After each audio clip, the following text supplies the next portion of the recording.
Está aquí con nosotros, ahí justo donde está la máquina esta famosísima, ahora ya famosa, antiquitera. Les recomiendo que la vayan a ver. ¿Cómo se llama? Está en el área de astronomía del DIFUS. Lo conozco de toda la vida, a Julio. Y pues también le agradezco que haya atendido la invitación que le hicimos. Conocemos su trayectoria, no voy a abundar mucho. Él me pidió que no abundara, que él va a hablar de su ciencia, me dijo.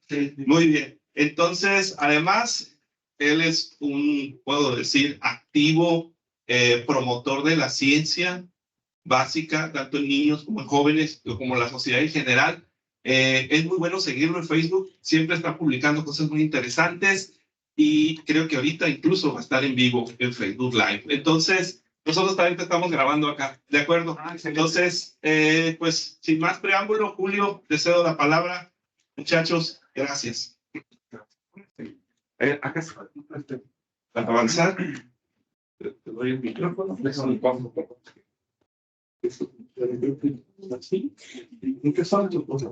Okay.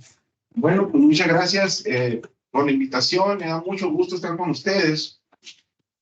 Y en realidad esto es un preámbulo nada más de lo que realmente voy a hablar viene más al ratito, pero sí es importante para mí, tanto sencillo que no me encuentro todavía. A ver, porque va en avance. ahí está. Ahí está, ¿no? Sí. Bueno, hay muchas maneras de ver lo que es la materia. Esta es la forma de los físicos, ¿no? Que tenemos de ver la materia. Y la verdad da pena presentarla, ¿no? Porque realmente no sabemos prácticamente qué es la materia oscura, qué es la energía oscura, qué es la masa dentro de un agujero negro. Pero esa es nuestra visión de que así es el universo, ¿verdad? Entonces, yo creo que viendo que estamos celebrando a los griegos con la máquina antiquítera, pues era lo que decía Sócrates, ¿no? Yo solo sé que no sé nada, ¿verdad? Y en ese sentido, pues realmente le debemos mucho a los griegos. Está en la escuela de Atenas y hay grandes personajes en toda la disciplina, no hay cosa que no se hayan puesto a pensar estas gentes. Y en el caso de la materia, pues tenemos el concepto mismo del átomo, ¿no? Que viene con Leucipo, Demócrito, ¿verdad? Que realmente finalmente se da cuenta de que pensando, ¿no? Filosofando, no haciendo experimentos, no había capacidades para hacer esas cosas. Pero así fueron los griegos, ¿verdad? Uno de los primeros filósofos griegos, tal es de Mileto, pues se le ocurrió que el agua era muy importante y dijo, el mundo, nuestro planeta, digamos, realmente no sabía que era un planeta, ¿no? Pero consiguió que nuestro mundo flotaba en el agua, ¿verdad? Una primera aproximación, pero un seguidor suyo, un compañero suyo, vamos a decir, Anaximandro, de repente de ese concepto saca la idea genial de que el mundo descansa en el espacio. Qué hermosura, ¿no? En el espacio. Y por ejemplo, esto nos lleva pues a ver estos grandes griegos, ¿no? Que eran filósofos, matemáticos y todo eso, que trataban de entender las cosas en su totalidad. Por ejemplo, Pitágoras, ¿no? Enamorado de las matemáticas, de la música y del cosmos. Pues para él todo esto estaba compaginado y habló de la famosa música de las esferas, ¿no? Que es algo que se siguió buscando por muchísimo tiempo y todavía lo que es la armonía, la belleza, ¿verdad? Todas esas cosas. Pero en fin, estos conceptos fueron avanzando acerca de la materia. Ya llega un latino, escribe una obra maravillosa, ¿no? Un poema, se llama De Rerum Natura. Y los grandes griegos famosos, digamos, resulta ser que Platón y Aristóteles, que por cierto sí se metieron bastante en el tema astronómico, curiosamente, simplemente no toman en cuenta esos trabajos tan importantes de Demócrito, etcétera, sobre el átomo, ¿verdad? Pues sí, ellos estuvieron pensando en muchas diferentes maneras. Adopta Aristóteles, por ejemplo, los 4 elementos que ustedes saben cuáles son, ¿no? Y todavía le pone uno más, el éter, ¿verdad? Hay partes donde dice uno, quizá no haya habido un avance tremendo, pero por ejemplo, si uno ve en el libro sobre el cielo de Aristóteles, es impresionante lo que nos dije acerca de cómo son los planetas, que llega a la conclusión. Esos puntitos que no tienen forma porque son demasiado pequeños, son esferas, dijo. ¿Por qué?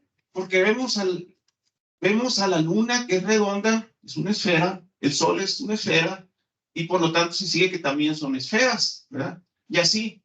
Y inclusive también razona de que tienen que ser esféricos porque la materia cayendo a lo que conocemos ahora como pozo de potencial, ¿verdad? Simplemente lo más denso va cayendo, y es una forma natural, y es la manera que se acepta hoy de lo que son, porque son esféricos, estos cuerpos celestes.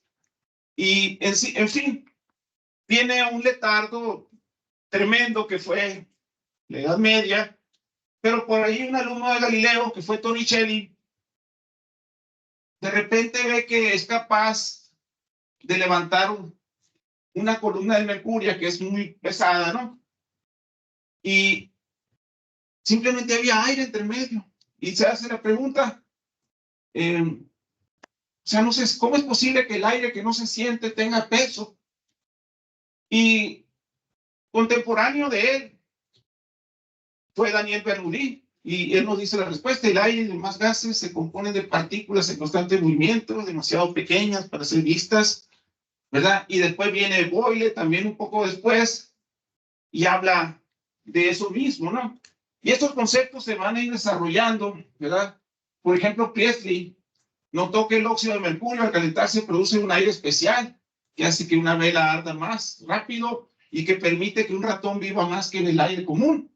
Después va a Francia y le dice a Lavoisier, y pues él se da cuenta que uno de estos elementos, precisamente, se trata del oxígeno, y poco después él mismo encuentra el hidrógeno, ¿verdad? Y en fin, este avance, digamos, va a seguir, ¿verdad?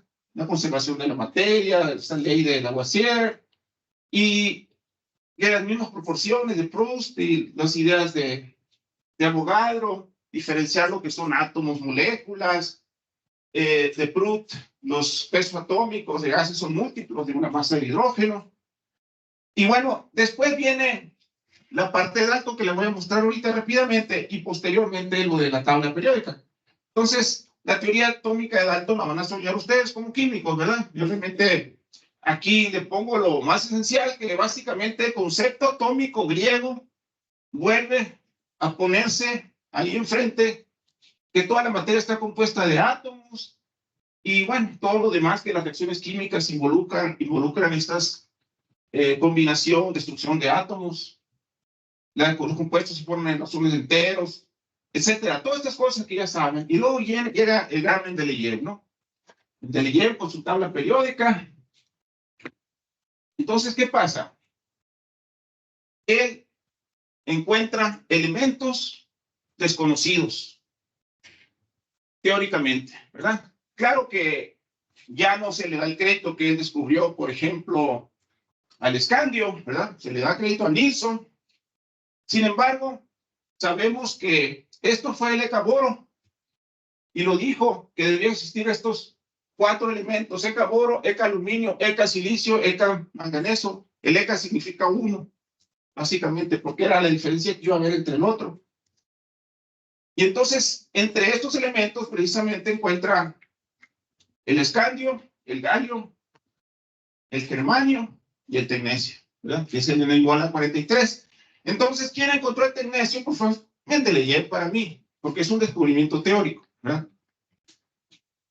Y los 4 fueron encontrados, los primeros 3 en vida de Mendeleev y el último en 1936. Es decir, lo que se reconoce ya como descubrimiento, porque efectivamente ya en los 20 había todo esto, ¿no? Entonces, el galio es un tema interesante, ¿no? Resulta ser que Lecoq lo descubrió en 1875, pero resulta ser que cuando acaba de descubrirlo, le llegó una carta de San Petersburgo Y le decía pues que estaba de acuerdo en todo menos en un detalle, que la densidad del galio no era 4.7 sino 5.9. Y entonces se puso a pensar Lecoq. Dice, ya lo habría descubierto Mendeleev. ¿Cómo sabía los datos del galio y fue capaz de corregirle la densidad, que por cierto había calculado mal Lecoq o medido mal Lecoq? Pues efectivamente su conocimiento de la tabla periódica le permitió encontrar las propiedades del galio antes de haber sido descubierta oficialmente. Lo postuló en 1871 y como estaba cerca del aluminio, predijo que sus propiedades serían similares, ¿verdad? Y por eso lo del ECA aluminio, ¿no? Es un ejemplo nada más. Ok, sigue este desarrollo. Soddy descubre los isótopos, ¿verdad? ¿Qué quiere decir? Isótopos en el mismo lugar de la tabla periódica. Y después llega Thomson. Y con Thomson llega toda una era nueva. La Thomson en Inglaterra va a hacer unas tremendas contribuciones en este laboratorio Cavendish, ¿no? Que se tiene no sé cuántos premios Nobel salieron de ahí, ¿verdad? Entonces descubre el electrón. Aquí está con otro que estuvo ahí, que fue Rutherford. O sea, los primeros modelos atómicos fueron propuestos por estos señores. Y entonces, aquí tenemos, aquí a Thomson arriba y aquí abajo tenemos el espectrómetro de masas de Aston, ¿verdad? Que es una forma de espectroscopía también, no basado en líneas, pero es una forma basada también en espectroscopía. Entonces, siguen los descubrimientos. Röntgen descubre los rayos X, le saca el amiguito ese a su esposa, ¿no? Primer rayos X. Y por cierto, ¿saben que lo que usan actualmente para rayos X es el tecnecio? En 1897, Becker y los Curie descubren la radioactividad. Después viene Rutherford, que realmente es el papá de casi todos los descubrimientos de la física nuclear a principios del siglo XX, ¿verdad? Descubre la radiación alfa, que no es otra cosa más que los núcleos del helio. Después los esposos Curie aíslan el radio y el polonio. En 1905 finalmente se demuestra la existencia de los átomos. ¿Quién más iba a ser? Einstein, ¿verdad? Con la explicación del movimiento browniano, ¿verdad? Después Rutherford recibe el Nobel por la naturaleza de los rayos alfa y beta. En 1910 hace la primera transmutación en la historia, ¿verdad? De elementos. Y construye, ahorita les voy a mostrar en la siguiente lámina. En 1919 encuentra la primera evidencia del protón. Pues aquí está básicamente esa ecuacioncita que está abajo, está produciendo oxígeno a partir de alfa y nitrógeno. Y aquí está de nuevo, esta es la primera transmutación artificial en la historia. Y vamos a Aston. Mide con el espectrómetro que inventó en 1919 las masas de un gran número de isótopos estables. Y aquí viene algo realmente muy importante. Descubre que las masas de los isótopos no son múltiplos enteros exactos. Entonces, en particular menciona que si ustedes suman 4 hidrógenos, la masa de 4 hidrógenos no es igual que la masa del helio, porque el resultado de la fusión nuclear de 4 hidrógenos lo que nos da es el helio. Y resulta ser que esa diferencia de masa multiplicada por C cuadrada que viene de 1905 de Einstein, es lo que nos explica finalmente la energía de las estrellas y del Sol en particular, ¿verdad? Ok, y después vienen otros temas muy importantes. Bueno, esto en 1929 se propone la fusión nuclear como la fuente de energía de las estrellas, aunque ya anteriormente lo había dicho Eddington en una cartita, sí, no en una publicación, pero una cartita había mencionado que presentó ante la Sociedad Inglesa de Astronomía. Y luego después viene Pauli, que postula la existencia de neutrino, Chadwick, que descubre el neutrón, que va a ser un papel muy importante porque con el neutrón finalmente vamos a tener, ya vamos a conocer a los 3 componentes principales del átomo, ¿no? Y aquí está lo que decía de Aston. Descubrió que 4 átomos de hidrógeno tienen más masa que uno de helio. Eso lo publicó en 1920. Y ese mismo año, Eddington reconoció la importancia del descubrimiento de la Asociación Británica para la base de la ciencia y dijo, la diferencia de masa indica que el Sol puede obtener su energía al convertir hidrógeno en helio. Si la energía subatómica de las estrellas mantiene sus grandes hornos, nos acerca más al sueño de controlar esta latente energía para el bien de la raza humana o para su suicidio. Son las palabras de Arthur Eddington. Y después viene Fermi, ¿verdad? Que es el genio tanto experimental como teórico, que realmente es el que está detrás de la bomba atómica y todo lo que quieran ustedes a mediados del siglo XX, ¿verdad? Bueno, pues él produce elementos transuránicos mediante bombardeos con neutrones, ¿verdad? Diferentes tipos de elementos.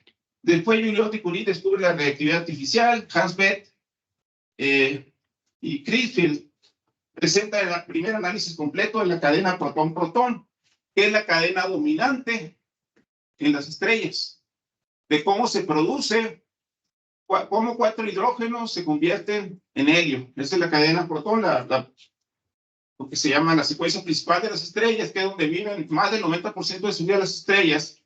Mediante este mecanismo se produce el helio y la energía. Y después viene la fisión nuclear, ¿verdad? Que va a jugar un papel muy importante en la producción de energía del siglo XX. Y está básicamente fisionar, es partir, a diferencia de fusionar. Fusionar es juntar. Y los dos se aprovechan para generar energía. Esta se hace en la Tierra bastante bien. En el Sol y en las estrellas es la fusión la que está funcionando. Y el sueño humano es que pronto podamos dominar la fusión nuclear. Es una de las grandes panaceas, ¿verdad? Porque es una energía limpia. Y bueno, la reacción en cadena del uranio que llevó a muchas consecuencias, entre ellos a las bombas. Y viene toda esta época, digamos, los elementos transuránicos, Neptunio y Plutonio, la bomba de fisión, en 45, etcétera.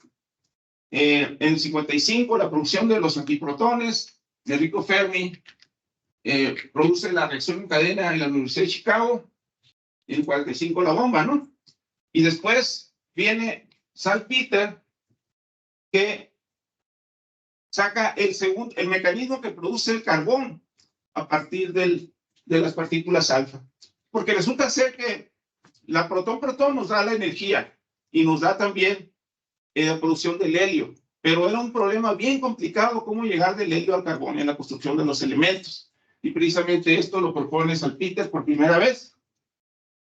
Y bueno, muchas otras cosas. En el 56, Raynes y Cowan prueban experimentalmente la existencia del neutrino.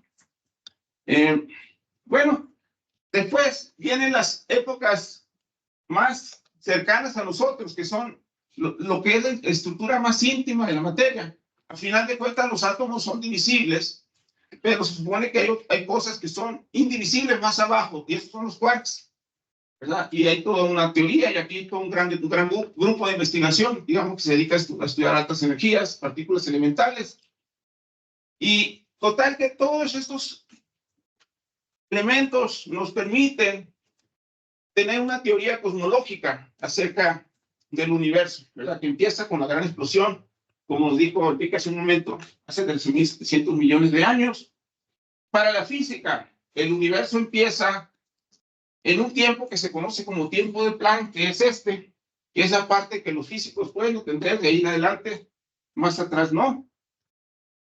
Y después viene, pues, lo que es la evolución de la materia en el universo.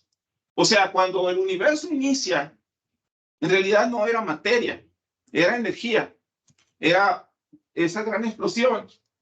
La expansión del universo, digamos, es un proceso en el cual el universo va a venir disminuyendo de una temperatura tremendamente alta, y en ese proceso de ir bajando la temperatura, se va a ir creando la materia en diferentes formas. Entonces, la evolución de la materia es realmente lo mismo que decir la historia térmica del universo. ¿Y cómo se crea la materia? Pues con rompimientos de simetría, y esto es lo que crea nuevas partículas. Entonces ahí tenemos, por ejemplo, esas épocas que tenemos rompimientos de simetría.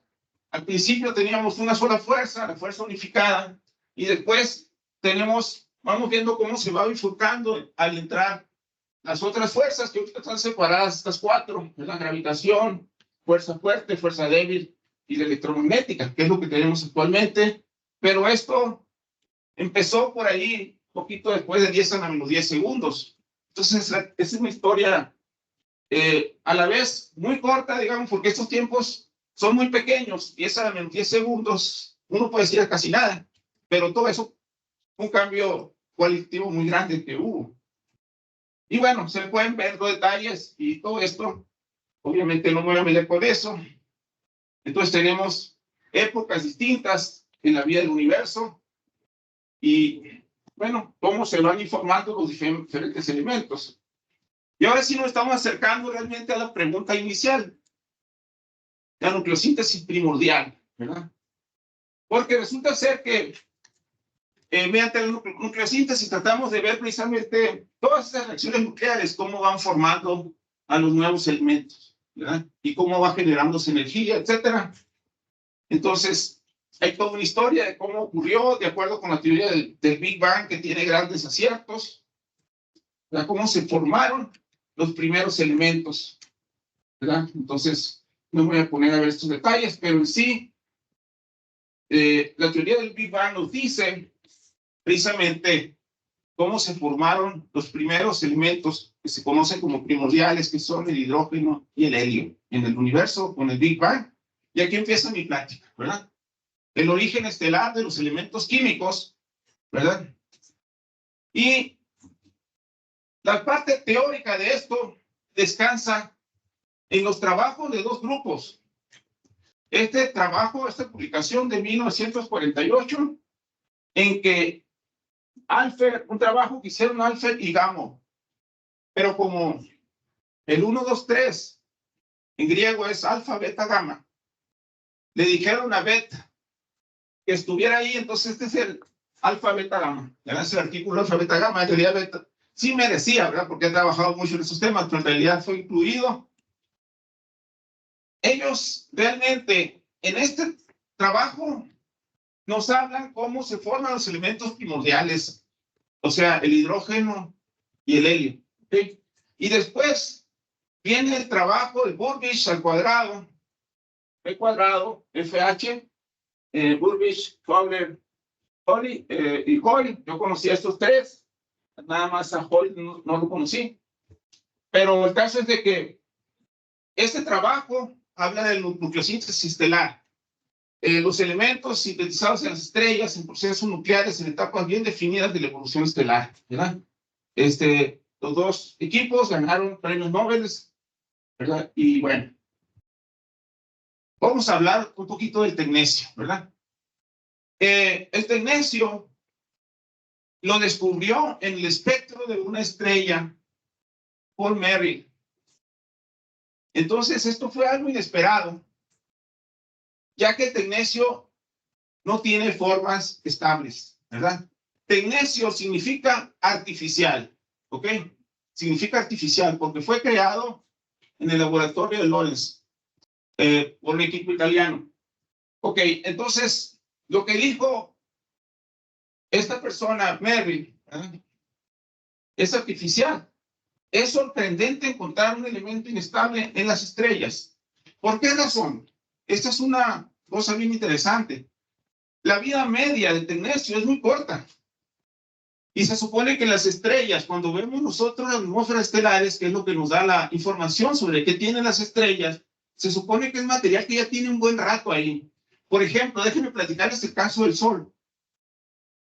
Nosotros tenemos dos medios para encontrar la abundancia de los elementos en el sistema solar. Una es mediante la espectroscopía, que ya nos acaba de platicar Enrique, ¿verdad? Analizando ese espectro de Fraunhofer con mucho detalle, con muy alta resolución. y se obtiene, pues, qué tanto hay en la atmósfera solar. Y fíjense que lo que hay allí es lo mismo que había en la nube presolar. ¿Por qué razón? Porque el Sol tiene un radio de 700,000 kilómetros, muy grande, y los elementos han estado cambiando. De hecho, en el núcleo del Sol ya no domina el hidrógeno. Es más lo que hay de helio en el centro del núcleo del Sol que lo que hay de hidrógeno. Porque el Sol ya va a la mitad de su vida, tiene 4.566 millones de años y se supone que va a vivir poco menos de 10,000 millones. Se va como la mitad, ¿verdad? Pero todos esos cambios que ha habido en convertir hidrógeno al helio no se han manifestado. Lo que pasa en el núcleo se queda ahí, ¿verdad? Entonces, pues realmente esta fue una cosa bien importante, ¿verdad? Al hacer esto, Merrill no solamente había explicado una observación desconcertante, sino que también había abierto la puerta para comprender nuestros orígenes cósmicos. No hay muchos descubrimientos científicos que cambien por completo nuestra visión del mundo, pero este sí lo hizo, ¿verdad? Porque vio en tiempo real lo que estaba pasando en la superficie de esa estrella. Entonces, esto es básicamente las líneas de absorción de tecnecio, ¿verdad? Que están acá. La vida media es de 4 millones de años. Y en fin, ¿verdad? Y sabemos exactamente que las estrellas que producen esto son las que se conocen, son estrellas gigantes AGB, que se llama rama asintótica de gigantes, ¿verdad? Y por cierto, aquí están los espectros de tecnecio, donde vemos precisamente estas líneas que están aquí, en esta son, es la línea de absorción de tecnecio. Ok.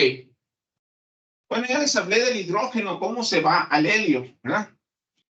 Pero después del helio, había un rompedero de cabeza, ¿verdad? Porque realmente no se encontraba cómo se pudiera formar el berilio. ¿Por qué razón? O el carbón en sí, ¿verdad? Porque es lo que va a ocurrir, que se va a formar el carbón. Porque el berilio es inestable, ¿verdad? Y entonces hay un proceso que se conoce resonancia, que es el que permite finalmente encontrar la forma que lo hace, ¿verdad? Entonces, esto fue muy importante, el descubrir esta parte, ¿no? Cómo decía el berilio, es inestable, y por eso no podía descansar estos dos para esperar el otro, la otra alfa. Pero sin embargo va a ocurrir gracias a una resonancia. Que por cierto, descubre Hoy, ¿verdad? Ok, y después, ya que tenemos el carbón, pueden hacer lo que les dé su gana, ¿verdad? Se van a formar todos los elementos de una manera muy sencilla, los que son múltiplos de partículas alfa. Ya no hay cuestiones de que no exista un elemento estable. Sumándole esto, van a tener 4, esto es equivalente a 4 alfas el oxígeno, y así sucesivamente, ¿no? Bueno, pues van a poder seguir haciendo muchas cosas. Ya lo que sucede, por ejemplo, con una estrella gigante, lo que vamos a tener una estructura de cebolla, donde, como les digo, el Sol ya ahorita ya se quemó la mitad del hidrógeno. Cuando tenga unos 9,000 millones de años, ya no va a tener hidrógeno en su núcleo. No va a desaparecer como estrella, va a empezar a quemar el hidrógeno en las capas, de adentro hacia afuera, ¿verdad? Pero en sí va a quedar el helio y después va a seguir quemando el hidrógeno, y después va a haber un proceso en el cual el helio se va a quemar muy rápido, que es un fenómeno que se conoce flash de helio, que va a convertir todo el helio en el núcleo en carbón. Pero en fin, aquí están los detalles de todas estas cosas para una estrella más grande que el Sol, estrellas muy grandes. Y lo que sucede es que, por ejemplo, 2 carbonos van a darnos un neón o bien sodio a diferentes reacciones que nos producen ambos, y así sucesivamente otros elementos. Y esto nos va a producir muchos elementos. Una cosa bien interesante que va a suceder es que el fierro es un parteaguas. ¿Por qué razón? Porque ya no pueden fusionarle algo algo al sol, al hierro y obtener energía. Esto cuando ocurre del hierro para abajo se puede ir construyendo elementos más pesados y obtener energía. Se llaman exoenergéticos, ¿verdad? Pero al revés son endoenergéticos, van a tender a hacer una destrucción. Entonces, si quieren aprovechar energía, pueden aprovechar la confusión, pero de abajo hasta arriba antes de llegar al fierro. O pueden aprovecharlo como se hace en fisión nuclear, de arriba para abajo, empezando con uranio, partiéndolo, etcétera. Y van a obtener fisión nuclear, ¿verdad? Bueno, el caso es de que esto es lo que explica, o eso nos da, digamos, muchos de los elementos ocurren en la evolución de las estrellas, en las capas de las estrellas, pero aproximadamente la mitad de los elementos, más allá del hierro, se producen en explosiones de estrellas, que se conocen como supernovas. ¿Okay? Y pues de esto tenemos la más cercana que hemos visto, que por cierto no fue en nuestra Vía Láctea, sino en la nube mayor de Magallanes. Esto fue 1987, descubierta por el canadiense Ian Shelton, y por cierto hay un chileno también que estuvo ahí, y es la supernova de 1987. Y pues hay muchos candidatos que se piensa que van a explotar como supernovas, no se sabe cuándo, ¿verdad? Pero esta Carina es un caso muy interesante, dos estrellas muy grandotas, etcétera, ¿no? Y hay un caso bien conocido de una supernova que fue detectada por varias culturas, en particular por los chinos, en 1054, inclusive la cultura Nasazi se sospecha que está aquí en Nuevo México, se sospecha que también tiene un registro ahí en Pueblo Bonito, por ahí. Y, en fin, estas cosas, esto es una remanente de supernova, y con espectroscopía, como dice aquí Enrique, ustedes pueden encontrar qué es lo que hay allí, ¿no? En fin, hay muchos procesos astrofísicos que producen elementos diversos de la tabla periódica, que están aquí representados, pues digamos, los más estables están por acá, pero hay muchos que están arriba o abajo, etcétera. Aquí estamos hablando de casi todos los elementos, tanto naturales como estables o inestables, digamos, ¿verdad? Y muchos de estos son producidos por los famosos procesos R en supernovas, que son procesos muy rápidos, por eso se llaman R. R viene de rápido, los S vienen por lo de lento, etcétera. Y acá abajo se encuentran la parte del Big Bang, estos elementos que están aquí. Entonces, por ejemplo, ustedes pueden decir, cuando tienen una curva de la abundancia de los elementos, pues el hidrógeno y el helio, etcétera, que son los más abundantes, pueden ver, por ejemplo, el litio, berilio, que está muy abajo, el CNO, que está por acá, y después el pico de hierro, ¿verdad? Y después tienen estos que se producen por procesos rápidos o procesos lentos, ¿verdad? Entonces, estas cosas, digamos que existen, como en simple nucleosíntesis de tres tipos. La nucleosíntesis primordial, que nos lleva al hidrógeno y al helio, y una nadita de litio, ¿verdad? Deuterio también. Y después tenemos la estelar, la nucleosíntesis estelar, que nos lleva a muchos elementos, pero tenemos aparte lo que son los que se deben a supernovas, ¿verdad? Resulta ser que en 1917 son una noticia que levantó las orejas de los astrónomos en el mundo, ¿no? Porque LIGO y Virgo, que son observatorios de ondas gravitacionales, detectaron por primera vez la fusión de dos estrellas neutrónicas. Y resultó que la fusión de estos trajo unas firmas de metales pesados. Esto fue un trabajo que prácticamente todo el planeta trabajó en esto, ¿no? O sea, los astrónomos de todo el mundo estuvieron metidos primero para encontrar cuál era la fuente, ¿no? Porque las detecciones de ondas gravitacionales no les da precisamente este puntito, de ahí viene. Está en un campo bastante amplio, pero eventualmente se encontró cuál era la fuente, y se estimó que el oro producido fue de varias masas terrestres, lo cual llevó a pensar que la fusión de estrellas neutrónicas binarias es una forma más eficiente de crear elementos pesados comparado con las supernovas.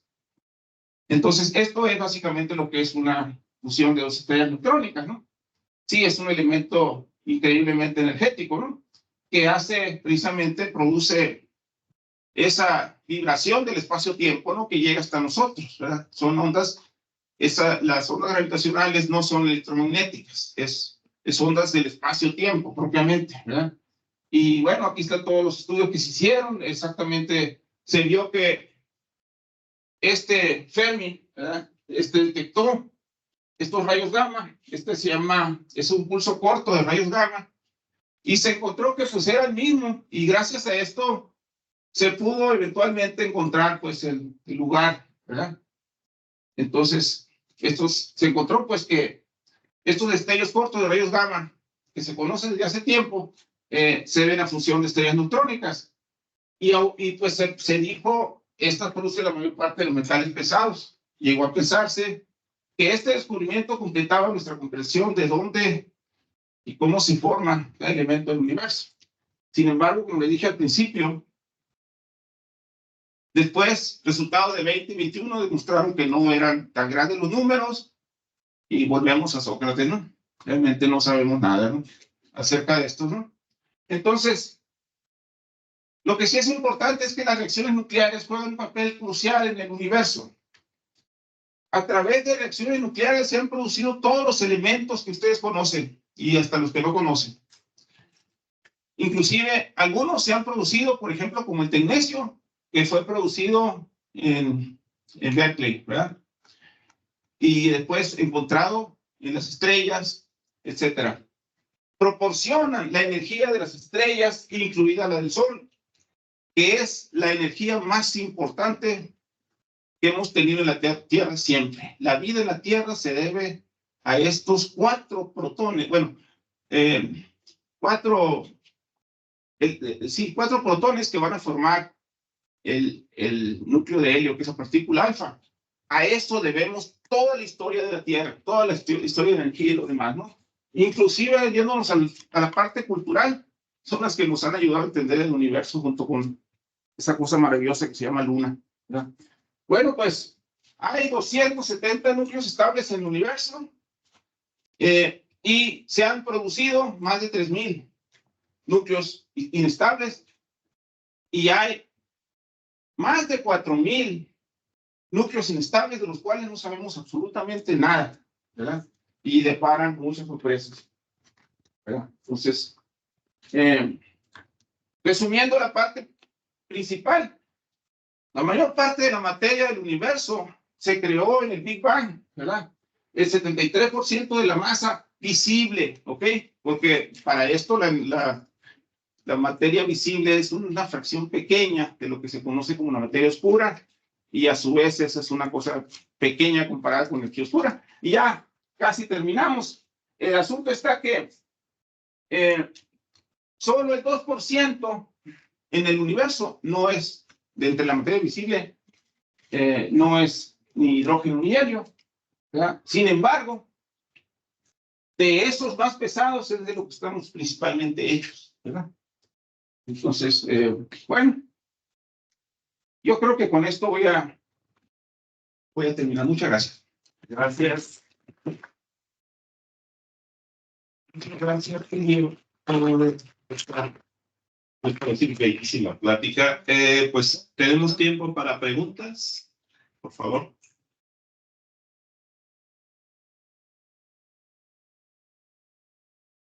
Eso que decía de los núcleos, ¿son datos generales de todos los núcleos o solamente los que vos descubrís? Cuando digo esto, eso es lo que hemos descubierto de la Tierra, ¿no? Porque a lo mejor hay culturas más desarrolladas que nosotros que conocen más, ¿verdad? Pero lo que sí es cierto es que lo que son estables sí son 270, no va a cambiar donde te encuentres. Sí, o sea, los 270 estables, esto es lo que hay en cualquier lugar del universo. No hay materia distinta en ningún lugar del universo, ¿verdad? Es un principio básico que se encuentra en todas sus formas. Y en cuanto a esto que se han producido en la Tierra, son como alrededor de 3,000, entre ellos el tecnecio, ¿verdad? Y pues hay muchos más, se sabe que hay muchos más por la cuestión de la inestabilidad, ¿verdad? pero en realidad posiblemente en otros lugares del universo la gente ha llegado a tener un conocimiento más completo. ¿Alguna otra pregunta que tengan? ¿Duda o comentario? Lo que ustedes gusten es bienvenido. Enrique. Mientras se animan los alumnos, ¿no? Sí. Para ello. En la nota que pusiste de Fermi, en la nota que pusiste, en la diapositiva de Fermi, si nos puedes platicar, a Fermi, cuando le dan el premio Nobel es por elementos transuránicos, ¿verdad? Pero fue un error, no era... Es que no sé si después sí sintetizó pues transuránicos. Es que ahora con la película Oppenheimer, que Sí. les recomiendo sobre todo los comentarios de las... sobre la película, la ciencia que hay detrás de la película de Proyecto Manhattan, ¿no? Pero, o sea, le da lo que yo sé a partir, pero es nomás a nivel de divulgación, ¿no? Le dan el premio Nobel por elementos transurales, pero fue un error, en realidad había hecho la fisión nuclear. No sabes al respecto, ¿no? Bueno, honestamente no sé la razón por la cual se la dieron. Lo que sí les digo que él era realmente líder científico en todos los aspectos, ¿verdad?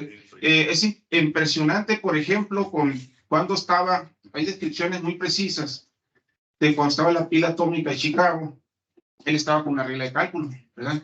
Y estaba diciendo qué cosa iba a pasar. Y dejó apantallado a medio mundo, así, porque se la sabía todo, pues, se lo sabía absolutamente todo. Y yo hubiera pensado, digo, no he leído realmente sobre su biografía exactamente del premio Nobel, pero el decaimiento beta es algo muy importante, digamos, que hizo Fermi, aparte de todos los demás desarrollos que hizo. Y una cosa muy interesante también es la apuesta que hizo con Pauli. Pauli era un teórico puro, ¿no? Alemán. Entonces, Pauli predijo la existencia del neutrino y también predijo que nunca se iba a descubrir experimentalmente.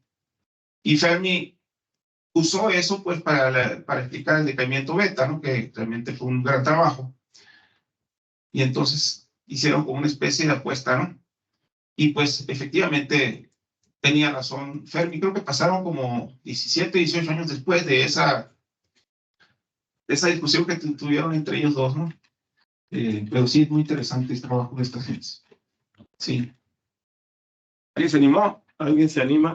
Itzel. Adelante. Con micrófono, porque estoy hasta allá. Okay. No, es como comentario y luego pregunta. No sé, a mí siempre que me pongo a leer o una plática sobre el universo, no sé, desde los orígenes, porque siempre me maravilla el pensar que hubiera pasado si no se hubiera juntado, si no se hubiera creado primero los protones y después que hubieran neutrones, y si el átomo no hubiera existido, pues nosotros nunca hubiéramos estado aquí. Pues si la energía no se hubiera convertido en materia en algo, nosotros pues bien, gracias, ¿no? Seguiría siendo puro espacio. Entonces, quería preguntarle, ¿qué fue lo que usted le motivó para dedicarse a esta rama de la ciencia? Primero respondo a tu primera pregunta, más fácil. Te voy a poner hay muchas cosas que los astrónomos sabemos que no hubieran hecho que existiera el universo. Uno de esos es precisamente la primera etapa de la cadena protón-protón, porque la primera etapa consiste en que dos protones se van a juntar y te van a formar deuterio. Pero el problema es que tenemos dos protones, tienen carga positiva. Entonces, tú los tienes que acercar, siendo que son positivos, se repelen, y que entre más se acercan es más fuerte la repulsión, ¿verdad? Sin embargo, gracias a la mecánica cuántica, hay un fenómeno que se llama tunelaje, ¿verdad? Pero de todas maneras, tarda muchísimo tiempo entre que se produzca un deuterio.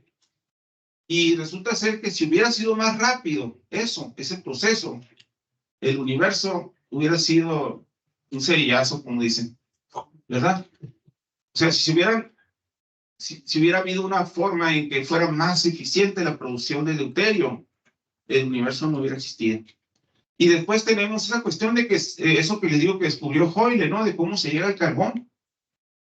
A lo mejor hay universos en los cuales el carbono no se forma, o sea, simplemente porque no es inestable el beridio, pues, y era lo que se pensaba que tenía que pasar, porque el otro es un problema de 3 cuerpos que tenían que interaccionar de una manera muy rara para... Entonces, hay muchas cosas de esas que, efectivamente, es maravilloso el universo, ¿no? Y la otra pregunta, pues, realmente, pues, desde que tenía 2, 3 años, vivía acá en el barrio Las Pilas y no teníamos tanta contaminación lumínica. Y la belleza del cielo nocturno me cautivó. O sea, eso realmente fue algo que me llevó a buscar caminos, ¿no? Entre matemáticas, después dije matemáticas, sí necesitaba física, me cambié a física y así, ¿no? Hasta que finalmente ya me fui a doctorado en astronomía. Sí. Muy bien. ¿Alguna otra pregunta, comentario? Bueno, pues le vamos a dar un aplauso muy grande a Julio.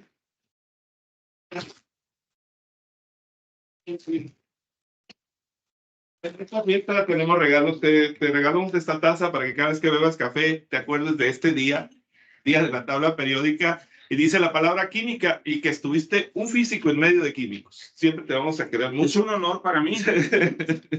Y entonces, y este pequeño pin que es un logo que entre varios hicimos, básicamente, jóvenes, pues te agradecemos, Julio. Vamos a continuar con la tercera y última plática del día, que va a ser el doctor David Corona, y pues eternamente agradecido con su presencia. Sí, un comercial nada más. Sí. Ahí atrásito del movimiento de Antiquita.